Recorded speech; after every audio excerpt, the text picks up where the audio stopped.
Hi guys, welcome to my YouTube channel. This is Ramya. ఇంకెందుకైతే ఆలస్యం వ్లాగ్లోకి అయితే వెళ్ళిపోదాం. ఎవరు కూడా స్కిప్ అయితే చేయకుండా చూసేయండి.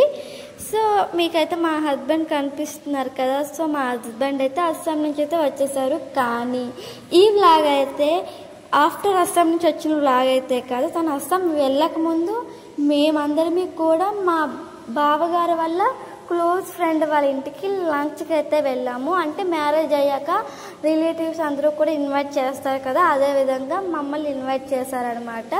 సో మేమైతే అందరం కూడా ఎక్కడికి వెళ్తున్నాం. అక్కడికి అంటే ఎక్కడికి, స్టీల్ ప్లాంట్కి అయితే వెళ్తున్నాము. ఎందుకంటే మా బావగారు వాళ్ళ ఫ్రెండ్ వచ్చి స్టీల్ ప్లాంట్ ఎంప్లాయీ అనమాట. సో వాళ్ళు క్వార్టర్స్ ఇస్తారు కాబట్టి స్టీల్ ప్లాంట్ ఎంప్లాయీస్కి అక్కడికైతే వెళ్ళిపోతున్నాం. మినిమం మా ఇంటి దగ్గర నుంచి అక్కడికైతే మినిమం 2 hours జర్నీ. సో అందుకనేసి చెప్పేసి ఇంక మనము బైక్ మీద వెళ్ళడం కరెక్ట్ కాదు, సేఫ్ కూడా కాదు. ఎందుకంటే ఈ ఎండలకి మనము బైక్ మీద జర్నీ చేసామంటే దాని యొక్క రిజల్ట్ తర్వాత డే ఉంటుంది. సో ఇంకా మనం జాబ్స్కి వెళ్ళలేము, ఎక్కడికి వెళ్ళలేము, మళ్ళీ ఇంట్లో పడుకోవాలి. అవసరమా? సో ముందుగానే మనం ప్రికాషన్స్ తీసుకుంటే మంచిది. కాబట్టి మా బావగారు అయితే ఆటో అయితే మాట్లాడేసి మొత్తం ఫ్యామిలీ మొత్తం అయితే స్టీల్ ప్లాంట్కి అయితే వెళ్ళిపోతున్నాము. సో ఆల్రెడీ అయితే స్టీల్ ప్లాంట్ లోపలికి అయితే ఎంటర్ అయితే అయిపోయాము. చుట్టూ కూడా చాలా చెట్లు ఉన్నాయి. సో లోపలికి మేము ఒక 5 minutes 10 minutes పట్టింది వాళ్ళ యొక్క ఉన్న క్వార్టర్స్ దగ్గరికి రీచ్ అవ్వడానికి. చాలా లోపలికి ఉన్నాయి క్వార్టర్స్. అంతవరకు కూడా మనకి రోడ్డు మొత్తం కూడా చెట్లే ఉన్నాయి.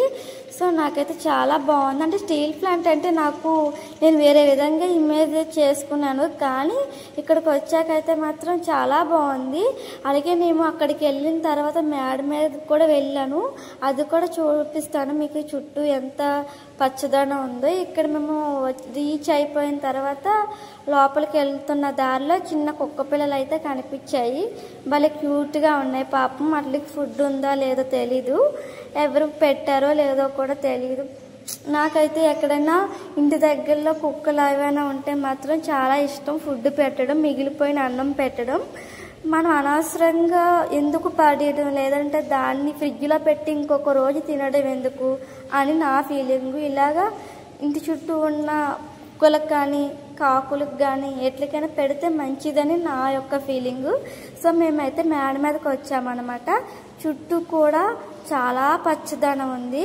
నిజం చెప్తున్నాను, సమ్మర్లో అయితే మాత్రం మనకు అసలు వేడి అన్న ఫీలింగ్ కూడా తెలవదేమో. యాక్చువల్ అయితే వీళ్ళు 5th floorలో ఉంటున్నారు, అంటే 1st floorలో ఉంటున్నారు. అయినా కూడా లోపలైతే చాలా కూల్గా ఉంది. నాకైతే భలే నచ్చింది. మీరు కూడా చూసి ఉండరు కదా స్టీల్ ప్లాంట్లో క్వార్టర్స్ ఎలా ఉంటాయి అన్నది. సో ఒకసారి అయితే చూసేయండి. ఇది హాల్ అన్నమాట. సో కిచెన్ చూసేద్దాం రండి. సో ఇది వచ్చేసి కిచెన్ అనమాట. సో కిచెన్కి అటాచ్ బాల్కనీ కూడా ఉంది. సో ఇక్కడ బెడ్రూము. ఇక్కడ ఏంటంటే మనకి 2 windows అయితే ఉన్నాయి. సో మనకి బయట నుంచి గాలి అయితే చాలా మంచిగా వస్తుంది. ఏసీ కూడా అవసరం లేదు. అంతా చుట్టూ కూడా బయట మనకి చెట్లు ఉన్నాయి కాబట్టి. సో నెక్స్ట్ వచ్చేసి వాష్రూమ్ బయట మనకి వాషింగ్ మిషన్ పెట్టుకోవడానికి కూడా ప్లేస్ అయితే ఉంది. సో నెక్స్ట్ వచ్చేసి చిల్డ్రన్ రూమ్ అనమాట. ఇక్కడ ఈ రూమ్లో పిల్లలందరూ కూడా ఆడుకుంటూ ఉంటారు. అంటే వాళ్ళ ఇంట్లో 2 పిల్లలు ఉన్నారు కాబట్టి సామాన్లన్నీ కూడా పిల్లలు ఆడుకునేవి రూమ్లో పెట్టుకున్నారు. హాల్లో అయితే మనకి అడ్డుగా ఉంటాయి కదా. సో ఇక్కడ వచ్చేసి బాబు ఏడుస్తుంటే మా సాయక్క అయితే ఉయ్యాలు ఊపుతున్నారు. ఎందుకంటే అక్క ఏమన్నా కిచెన్లో ఫుల్ బిజీగా ఉన్నారనమాట.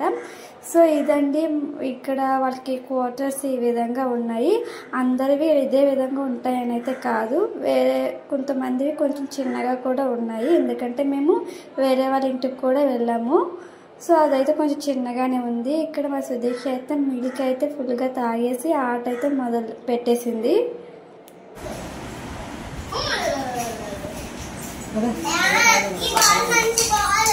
చిట్టలి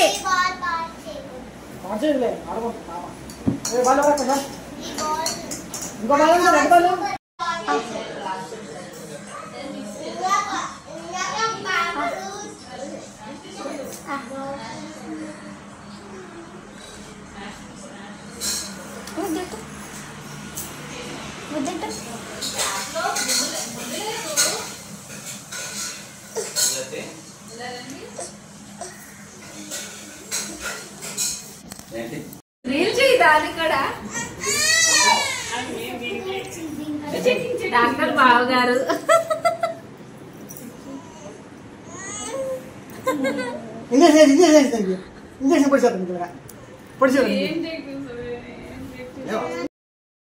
ఆఫ్టర్నూన్ అయితే లంచ్ అయితే చేసేసి మేమైతే ఇంటికైతే 3:30 కలా రిటర్న్ అయితే వెళ్ళిపోయాము. అయినా సరే చాలా ఎండ అయితే ఉంది అప్పటికి కూడా. సో ఈ విధంగా అయితే మేము ఈ సండే ఈ విధంగా స్పెండ్ చేసాము అందరిని కూడా. సో ఈ వ్లాగ్ కనుక మీకు నచ్చినట్టయితే లైక్ చేయండి, ఈ వీడియోని షేర్ చేయండి, అలాగే కామెంట్ సెక్షన్లో కామెంట్ కూడా చేయండి. మా ఛానల్ని సబ్స్క్రైబ్ మాత్రం చేయడం మర్చిపోవద్దు గాయస్. బాయ్.